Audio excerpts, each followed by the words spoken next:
da nikakvi poznati lekari nisu mogli da joj pomognu. Na čudesan način, car je doznao da njegovu kćer može izlečiti samo Trifun. Odmah je razaslao svoje ljude po celom carstvu da traže mladića. Dovodili su mnoge sa tim imenom, ali niko nije mogao da izleči devojku.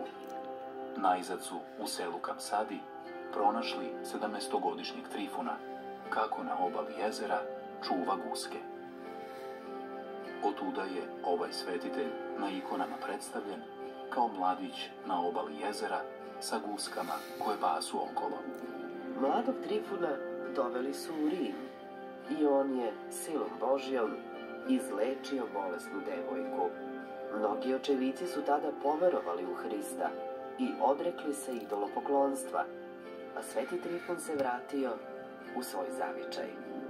Ali kada je na vlast došao surovi progonitelj hrišćana, Decije Trajan, sveti Trifun je optužen da leči ljude i uči ih da veruju u Isusa Hrista i žive hrišćanskim životom.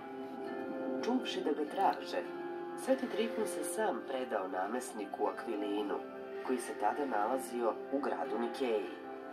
Kako nikako nije hteo da se pokloni paganskim idolima, niti da se odrekne Hrista, svetog Trifuna su bacili na muke.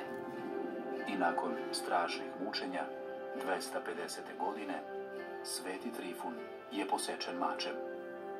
Njegovo telo hrišćani su želeli da sahrane u Nikeji, gde je postradao, ali im je sveti Trifun u viđenju rekao da mošti prenesu u rodnu Kapsadu.